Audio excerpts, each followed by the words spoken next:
All right, nines. Very clear. All in. Reshove against queens. Is this the end of the journey? Nope.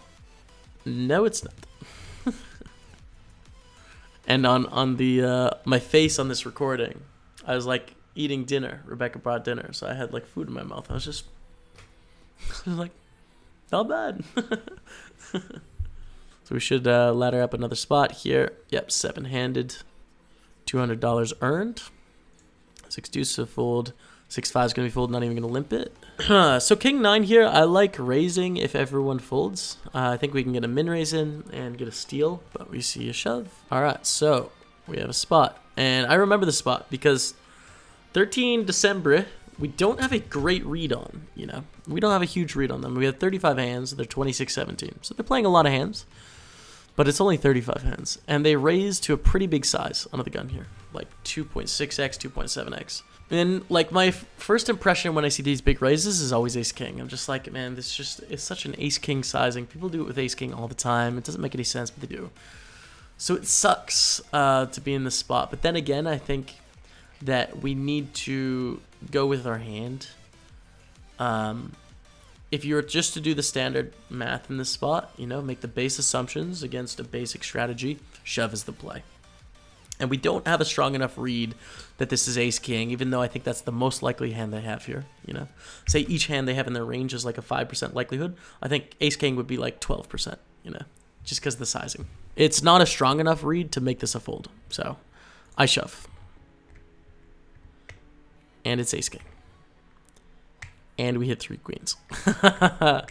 And we hit 3 queens, full house. So we get there. Gotta run pretty good to run deep in tournaments, guys. Pretty thankful on that one. But even if we would have busted there, I think it's the right play. Ace-9, we open up with Gilo basically sitting, like, both these opponents dead. It's like we're raising through 2 people. All right. Ace-9, ace-queen. Chop. Chop it up. Come on. No. They win some chips back. Okay. 3-6 is a fold. Ace-4 is a fold. Even with these stacks, I think it's a fold. Ace-5 in the big blind. Tough spot against Gilio. I think that I made a mistake here.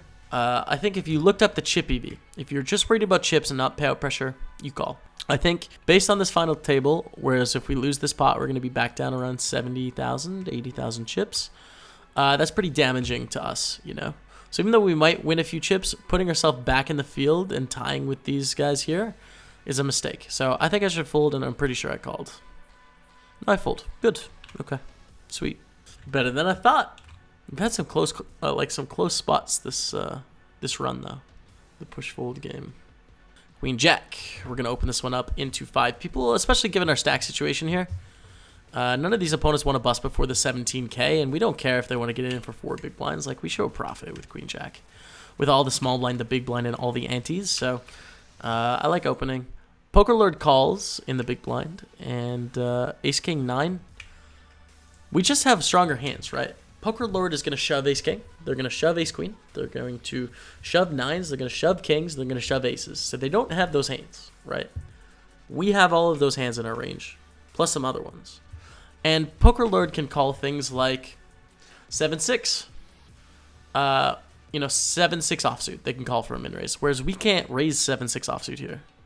So we have a stronger range, especially on this board, and we should bet for that reason, even though we only have queen high. On the 9 turn, I think I should shut down. Please check. Yep. A lot of the hands that they just call pre-flop can have a 9 in them. I don't know why that 9 would scare them. I think we should continue betting on a lot of turns, but not the 9. Not the 9 or the king. Or even the ace, probably. Like, if the board pairs, just fold. If it's a queen or a jack, we're just trying to get to showdown cheaply. If it's a 10, we keep betting because we have a straight. If it's an 8 through deuce, we barrel.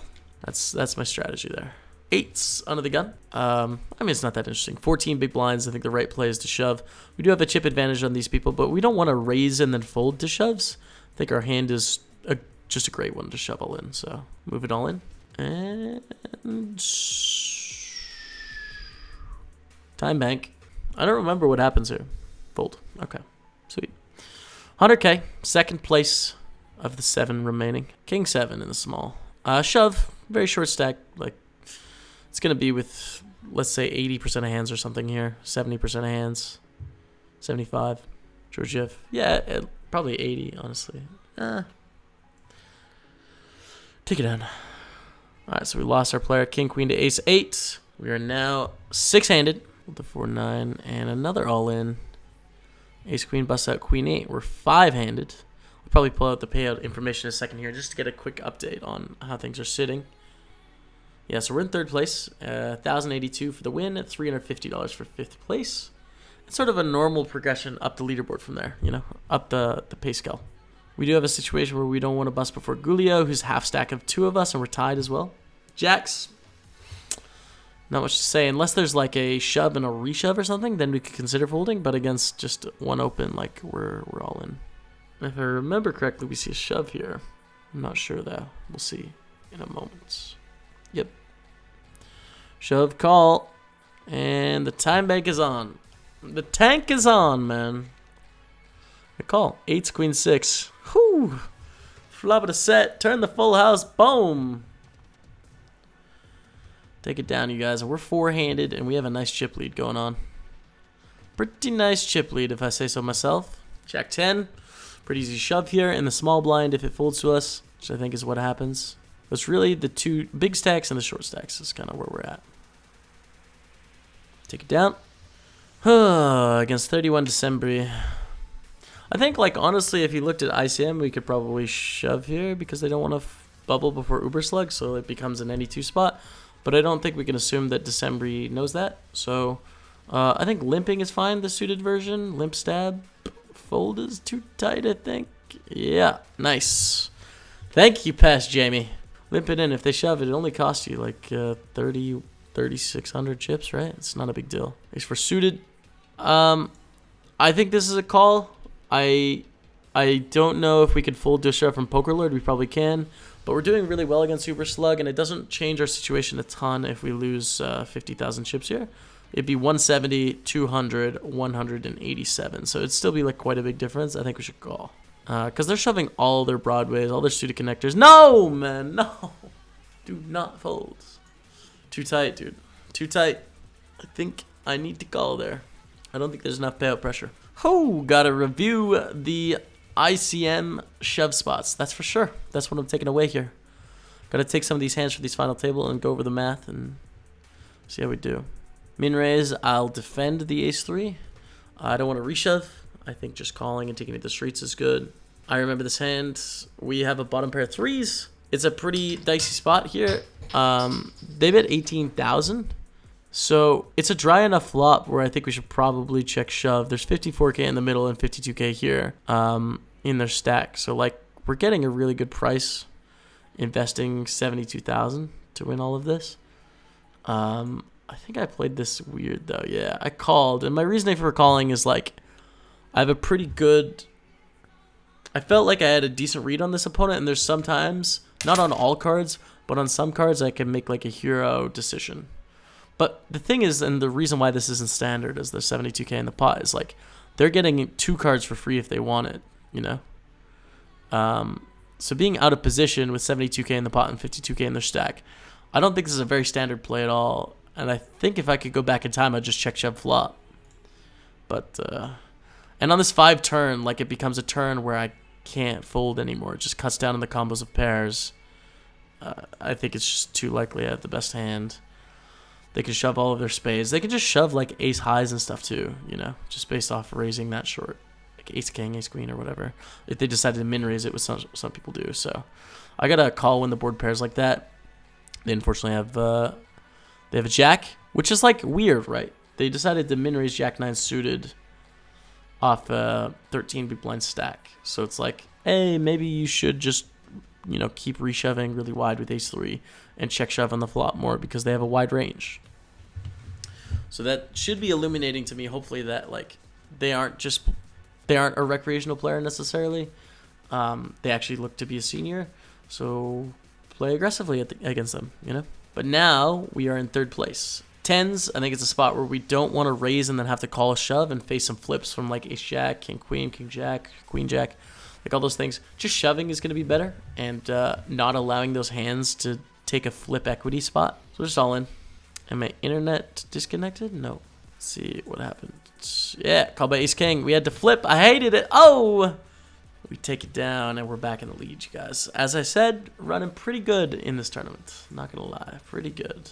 All right, so we folded onto the next hand. Raise, shove, call. Ace, queen, ace, 7. And it's actually pretty equal. We're in the lead, though. You know, we have a good spot on our hands. That's for sure. The next hand, we pick up king 6. Shoving this on the button. 12 big blinds and whatever that is, 7 or something. And also payout pressure if people don't want to bust before their opponents. So we could shove even wider in this situation than if it was just about chips. Get called by 10s though, which takes us back to the field. Now the 3 of us are effectively tied, and we have 1 short stack. Now we have Poker Lord make a big raise again, shove and a call, ace 5 against ace jack. Pretty sick. Standard spot for both of them. And that's that. We're 3-handed. We should pull in the payouts in a second. Shove jack 7, call by ace 3. Pretty standard on both fronts. But we hit a jack, and boom, we are heads up, you guys, for the tournament. Heads up. I think it's 1,050 for first. Hopefully I'll pull it in the lobby. I'm pretty sure you guys saw it at some certain points at this in this tournament. So we're going to play a bit of heads up here. This is something that over the last couple days I've been learning about, but I definitely don't feel like I'm capable of teaching heads up strategy. I'm not. I can give you my thoughts and my poker thinking, and that should be instructive, but like there's better sources for heads up instruction from me. I will say I have like a really good win rate of playing heads up though. Like I usually win these things. I don't know, maybe not so much in the last 2 months. Like I've had 5 or 6 second places or third places or something, but in my career as a poker player, I've definitely won a lot more than I've got second in these heads up spots. So I have a lot of confidence in just my poker ability here, but we'll see. So I check twice here with the ace high and go for a big bet on the river as we obviously make the nuts and take it down. Queen 9 suited. Basically tied in chips and raise it up over this limp. Take that down as well. Can I play it faster? No, I can't. I'm going to raise the 5-2 suited.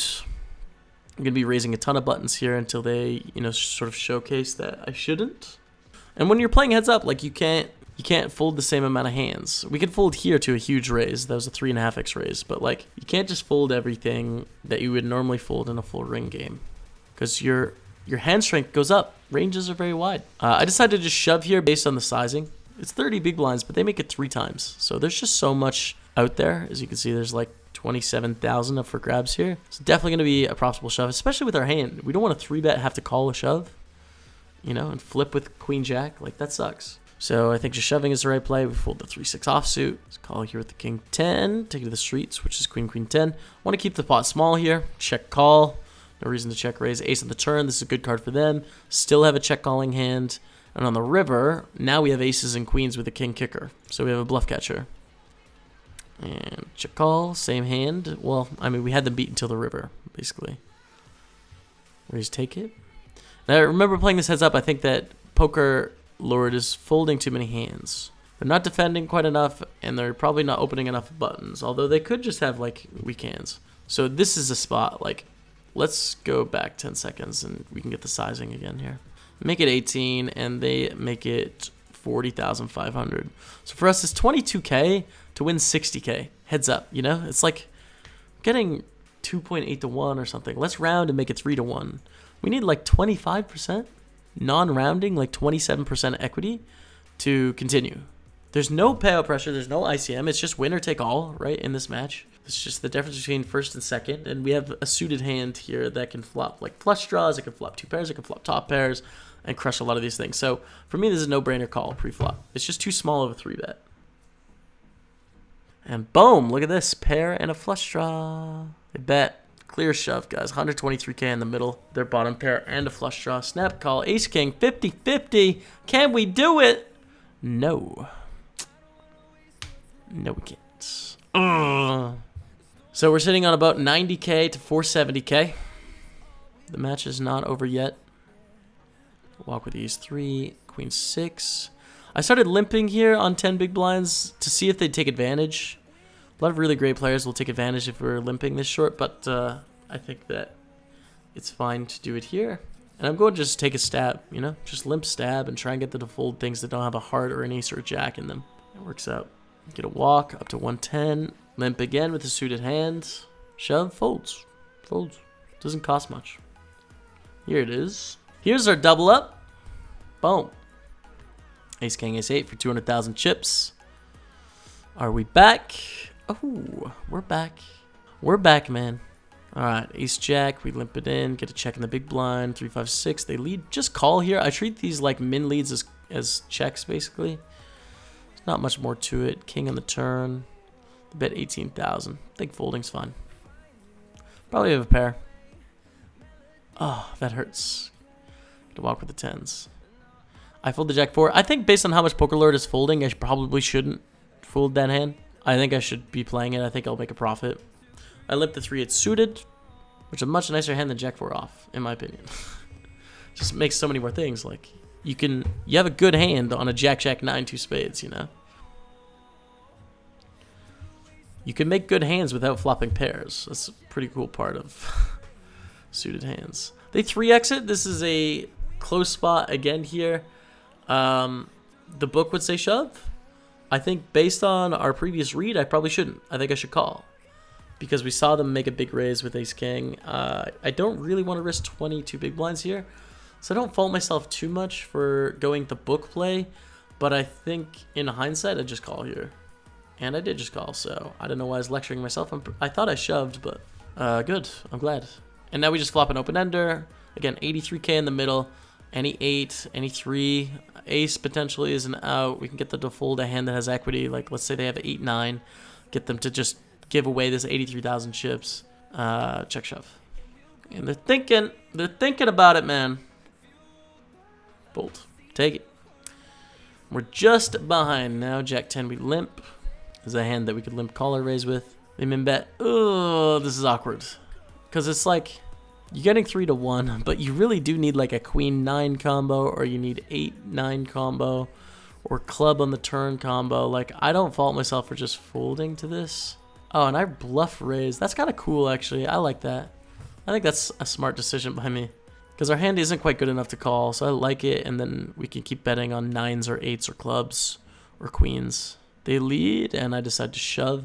I think it's a good spot. Again, their line doesn't make much sense. Min bet, call, and then lead for 40,000. Like, I just don't think it's something that happens with a pair of kings very often. If they have the nuts, fair enough. You know, if they have 8-10, fair enough. If they have 8-5, fair enough. But, like, if they have 6-7, fair enough. But it looks just full of crap to me, so I shove and take it down. We're back in the lead once again. Ace 3, they limp. I made a mistake here. I think I should check my ace 3. It just plays really poorly out of position. They're not going to fold here very often. And then you find yourself in this spot. So I think I should check my ace 3 and raise some of my stronger aces here. It's cool to have a check and be able to have an ace as well. Yeah. So I screwed that up and I gave them some chips there when I shouldn't have. Queen 6 check. Bet 11,000. Yep. Cool. And like, this is just a heads up where they're folding a few too many hands pre-flop and they're playing weird post-flop, like giving away money in some spots. Pot control with the jack I think is good. Bet on the turn is fine. Get some money from our hand now. Take it. Get paid from spade draws. Cool. 333. Limp. Check back I think is fine. Like, we're not going to get a worse hand to pay us off 3 times. So I think we can check and then bet future streets. 6 spades. I'd bet now. Yep. Looks good. Take it. Get a walk with the 3-7. That's always nice. King 10 suited. Limp it in. There's too deep to shove here. They raise, we'll call. Pretty clearly. And ace 10 deuce. We had 25k. I think shoving is risking too much and it doesn't accomplish too much. Not protecting from very much. We don't get them to fold much equity. I think we should just call, getting 3.5 to 1 and see a turn. There's a 3 of clubs. We see a bet of 55,000. We're sort of in the same spot here. They're saying like, hey, I have an ace, and I'm just going to keep betting. So we need them to not have an ace and shut down 25% of the time here to break even. Plus we, you know, have outs 5%. I think it's a close spot on the turn. Sometimes people spaz out and go a little bit wide. I think it is really close here with the king 10. I can go either way. I elected to call on it. And, boom! That, ladies and gentlemen, is the tournament. That river 10 giving us the trips. There it is. That's me. That's me. And $1,082, guys, was our prize. Oh, jeez. For winning that thing. So hopefully you guys like that. Sort of a secret tournament late Saturday night. Didn't stream it. I don't think anyone found out about it. No one sent congrats or anything. You know, it's late Saturday before Sunday, I think. So hopefully you guys liked me talking through it and thinking about it. Something I'll take away from this is like, hey, review those ICM spots. Have more conviction in your answers and be more certain on it. So I'm looking forward to that. Let me know if you guys like this kind of content. I'm not sure if it's chopped into 2 parts or what. But until next time we do something like this, we'll see you later.